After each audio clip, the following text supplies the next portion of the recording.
Em honra ao Espírito Santo, Cash Luna, ele não é algo, é alguém. Capítulo 2, Além da minha compreensão. Alguns anos atrás, a minha mulher e eu fomos a um retiro de casais.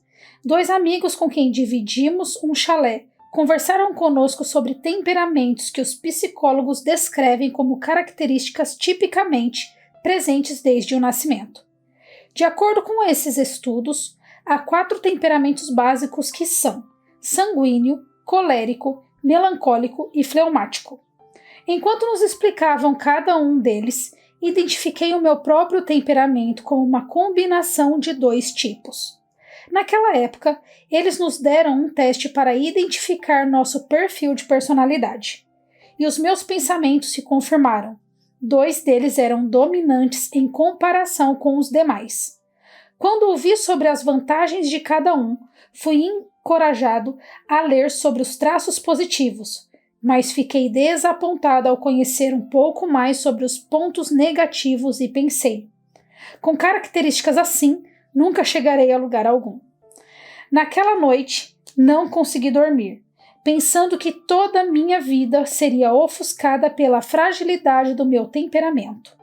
Eu desejava servir ao Senhor com toda a força que vem dele, não com a minha. Não queria me orgulhar por obter êxito por minhas habilidades naturais, nem desejava terminar frustrado em razão das minhas desvantagens de temperamento. Perguntei a mim mesmo que o papel do Espírito Santo teria na nossa vida se vivêssemos de acordo com o nosso temperamento. Se eu aceitasse que minhas fraquezas humanas jamais seriam vencidas, ou se eu buscasse me esconder atrás da minha personalidade, o Espírito Santo não teria espaço para me transformar. Imaginei o dia em que teria de prestar contas a Deus, tentando dar desculpas com base no meu tipo de personalidade, dizendo a Deus que essa teria sido a razão por eu não ter feito coisas que deveria ter feito. Como poderia dizer a Deus que eu não fizera o que ele me ordenara porque eu tinha tido medo da minha natureza? Ou tinha tido dificuldades para perdoar outros porque meu temperamento era o de uma pessoa que tende ao ressentimento? Como lhe diria que alcancei todos os meus alvos, mas à custa de pisar em todas as outras pessoas?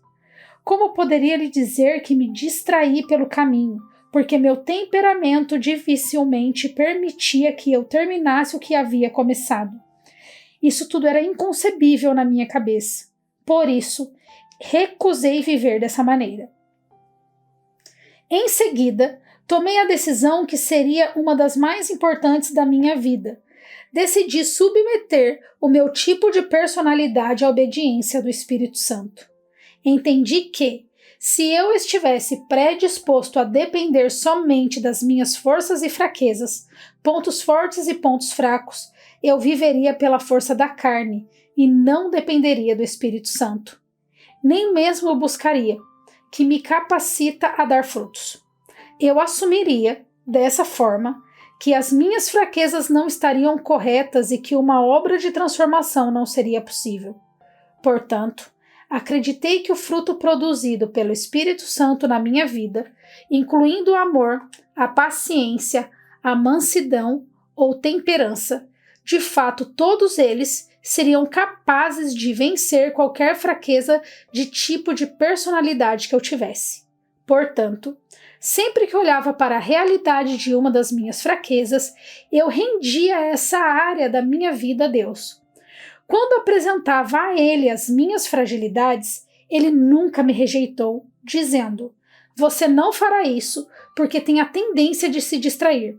Ou, não posso escolher você para esta grande obra porque o seu tipo de personalidade nunca termina o que começa. Anos mais tarde, refiz o teste e, segundo o resultado, os 4 temperamentos estavam em equilíbrio. Esse é o fruto de ter submetido meu comportamento todos os dias ao Espírito Santo, a fim de formar novos hábitos que vencessem muitas das minhas fraquezas. Foi maravilhoso confirmar que o Espírito Santo é capaz de nos ajudar em nossas fraquezas e nos tornar as pessoas que ele deseja. O Senhor nos ensina, na parábola dos talentos, sobre um homem que procura justificar-se diante do dono por ter enterrado o talento que este lhe havia confiado. Ele diz: tive medo, cujo significado era que ele estava dominado, não pelo adultério, não pela prostituição, nem por um estilo de vida obsceno, mas simplesmente pelo medo. Você não tem que cometer atos de luxúria, heresia, adultério ou prostituição para ser carnal. É suficiente que permita que a sua natureza caída tome conta de sua vida. Se você tenta servir a Deus fundamentado em sua natureza humana, acabará dando desculpas por suas falhas e fraquezas. Se você diz que o seu tipo de personalidade é a única força e sua única debilidade, onde entra o poder do Espírito Santo em sua vida? Esse tipo de conversa só confirma que você está vivendo conforme a sua força. Não posso negar a existência dos temperamentos. De fato, nós os estudamos em casa para entender melhor e educar adequadamente os nossos filhos. Minha esposa, Sônia, usou esse material em algumas ocasiões de ensino. Ainda assim, tenho certeza de que o Senhor não teria cumprido a obra que tem no nosso ministério se eu não tivesse submetido a fraqueza da minha natureza carnal ao Espírito Santo. Em vez de justificar os temperamentos com um tipo de personalidade, eu decidi submetê-los em obediência ao Senhor. Poder que transforma. Certa vez, conversava com o meu sogro, que tinha se tornado um grande amigo meu, e ele me contou a seguinte história.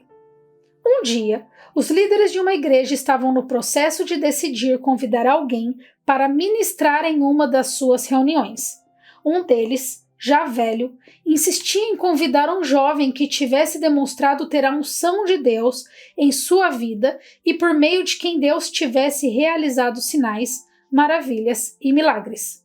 Foi tão insistente que outro membro do grupo ficou bravo e disse: "Por que essa pessoa precisa ser esse jovem? Do jeito que você fala, é como se ele tivesse o domínio do Espírito Santo." A isso, o mais velho respondeu: "Certamente que não, mas o Espírito Santo definitivamente tem total domínio sobre ele." Depois de compartilhar comigo essa história, meu genro concluiu dizendo: "Você nunca terá o controle do Espírito Santo, mas pode buscar ser aquele jovem de quem o Espírito Santo tinha o total controle." Muitas pessoas gostariam de ser usadas pelo Senhor para poder transformar a vida de outras, mas poucas desejam ser transformadas por Ele. Não tenho dúvida de que você está lendo este livro porque se interessa pelo tema da unção, mas devo lembrar de que um dos objetivos mais usados para descrevê-la é sua santa unção. A unção que transforma somente descerá sobre pessoas que desejam ser transformadas, não apenas sobre aquelas que desejam ser usados para transformar os outros. Devemos entender que a santidade é a base de fé que temos na graça de Jesus Cristo, que é capaz de nos santificar. É errado interpretar a santidade como um comportamento perfeito, livre de defeitos e erros. Não é como de fato acontece. Viver em santidade significa render nossa vontade para cumprir a ordem que Deus nos dá e que nos transforma mais e mais a cada dia. Se o Senhor toma o barro em suas mãos para fazer um vaso, a partir do momento que o faz, já é santo, porque a palavra santo significa separado para Ele. É Deus quem separa o barro para moldá-lo. Algumas pessoas acreditam que precisam ser perfeitas para que Deus as unja. Isso não acontece com nenhuma personagem bíblica. Não havia profeta nem apóstolo nas Escrituras que fosse perfeito, e hoje certamente tampouco.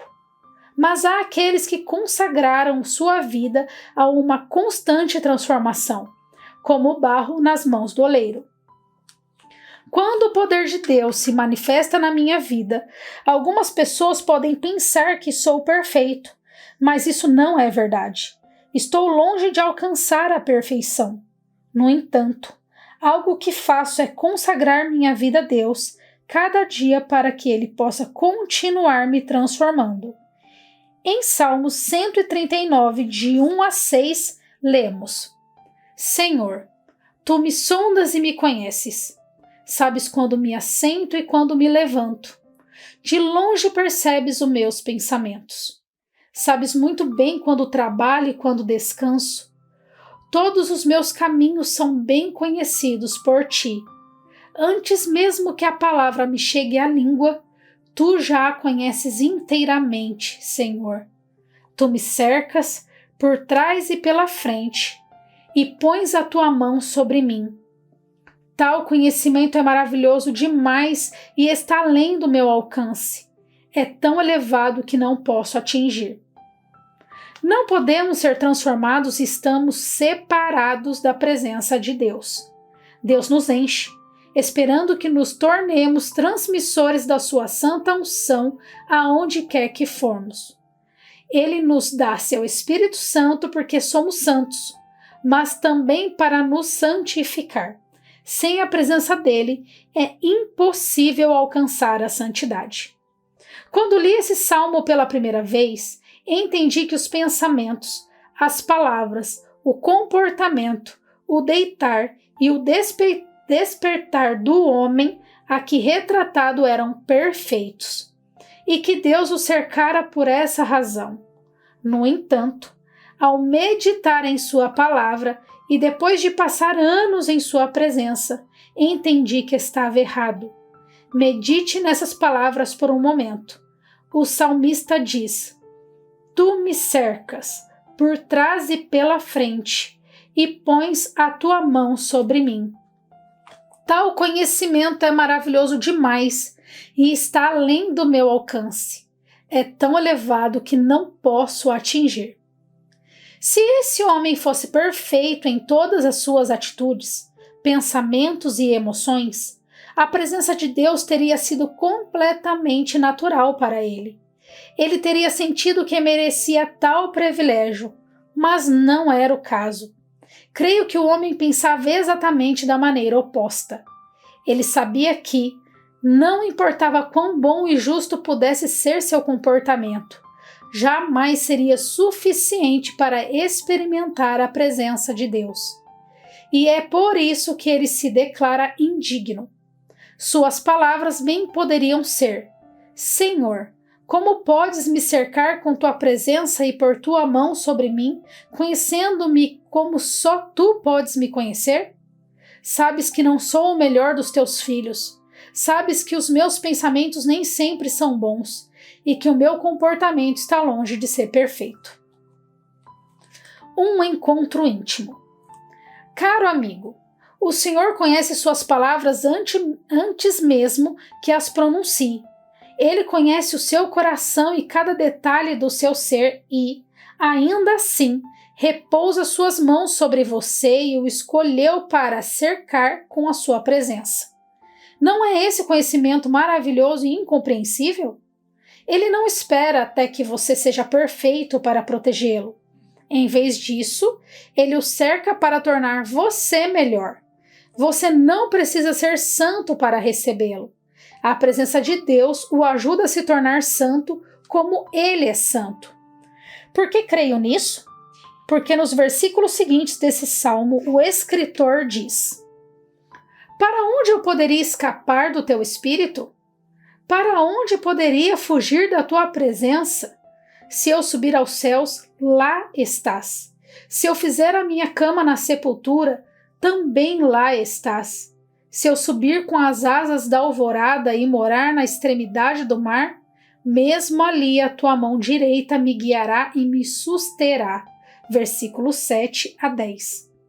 Agora pergunto: por que um homem tão justo foge da presença de Deus? Poderíamos pensar que essa presença o fizesse sentir-se indigno. No meu caso, Os 11 anos durante os quais orei e pedi pela unção divina não se comparam em nada com o que recebi e tenho agora. Seu desejo em me dar sua unção ultrapassou o meu maior desejo de obtê-la. O tempo que gastei orando nunca se comparará ao preço que Jesus pagou na cruz. Deus deseja dar a você tanto que qualquer coisa que fizer sempre será inferior ao desejo dele de o ungir. A unção que você recebe do Senhor não é o produto de algo que você fará para obtê-la, mas sim do intenso desejo dele para que você a receba. Trata-se de um tesouro cujo valor é indescritível. Ele dará a unção somente se você a desejar e a apreciar. Deus deseja cercar você e o buscará onde quer que seja. Não importa quantas vezes tente se esconder ou fugir dele. Não há nenhum lugar secreto onde ele não possa encontrar você. Deus literalmente o possui para o transformar. Se você deseja a unção divina na sua vida e no seu ministério, a primeira coisa que precisa fazer é permitir que a sua presença flua da cabeça aos pés e de dentro para fora. Você precisa ser sensível e permitir que a presença do Senhor molde a sua vida, a fim de que a unção o leve a ajudar outros nesse processo de transformação. Não existe nada mais incrível do que deixar o Espírito Santo trabalhar em nós e nos transformar. O profeta Isaías experimentou a transformação da presença de Deus antes de ser capaz de dizer: "Eis-me aqui, envia-me". Sua boca, sua língua, todo o seu ser foi mudando diante da glória do Senhor. Foi em sua presença que ele se sentiu como um homem morto e que teve o seu pecado revelado. Aqui vemos novamente o processo. A presença de Deus cercou Isaías, e um ser angelical veio do trono de Deus com uma brasa viva para transformá-lo. Deus não veio até ele por ter uma conduta perfeita, mas para que ele se tornasse perfeito. As pessoas transformadas pelo Senhor são pessoas de oração que mantêm comunhão e intimidade com Ele. Elas não apenas estudam a palavra, mas também investem tempo em sua presença. Aquele que busca a Deus a ponto de que seu coração, suas palavras e seus pensamentos sejam avaliados, reconhecendo sua própria necessidade de ser moldado e renovado, este é o que provará uma transformação mais profunda do Espírito. Se você não desejar que o Espírito de Deus mude a sua vida, então não o conhecerá em profundidade. Talvez tenha conhecimento teórico sobre o Espírito Santo, mas não chegou a conhecê-lo intimamente. Quando a sua vida é transparente diante dele, você se submete a uma mudança radical na maneira de pensar, de falar e de agir, além de experimentar em primeira mão a manifestação da sua verdadeira natureza. Quanto mais transparente for diante de Deus no seu interior, mais ele se revelará a você. Quanto mais abrir o coração para Deus, mais ele se abrirá para você, porque as Escrituras afirmam: aproximem-se de Deus e ele se aproximará de vocês. Tiago 4, versículo 8. Esse é o tipo de oração que permite contemplar Deus em toda a sua majestade. É uma oração que realmente transforma, não a do tipo que fica apenas repetindo palavras em vão. A verdadeira mudança começa quando você se inclina aos pés de Deus e diz: Senhor, eu sou uma pessoa de coração duro e tu sabes disso. Eu não posso ocultar isso de ti. Ao servir a presença dele e dizer: Senhor, tu conheces a minha vida, sabes o que eu faço, sabes cada palavra que digo. Aqui estou, muda-me. Então, é aí quando você abre a vida para uma transformação, que gradualmente o levará a um conhecimento íntimo do Espírito Santo. Ele busca intimidade com aqueles que demonstram o desejo de encontrá-lo. Embora pareça difícil de acreditar, você não deveria apenas pensar quanto o deseja, mas também quanto ele deseja você. É por isso que as Escrituras ensinam que o Espírito Santo tem ciúmes de nós.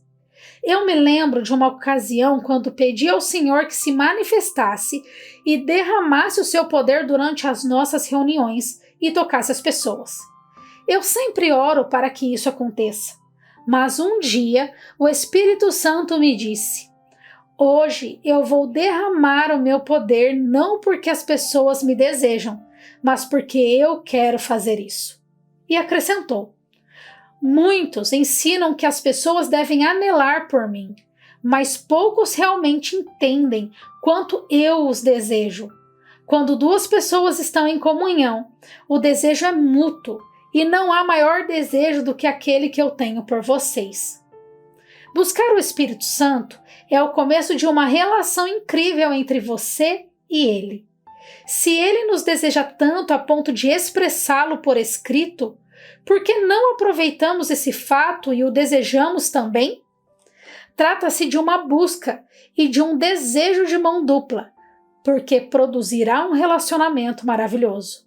O amor que lhe damos é o que recebemos dele. Caro leitor, embora você possa ser uma pessoa bem-sucedida, um bom aluno, um grande homem de negócios ou profissional de renome, também precisa alcançar êxito espiritual. Ver a glória de Deus refletida na sua vida é o maior dos êxitos. Nada pode se comparar a isso. Busque-o de todo o coração.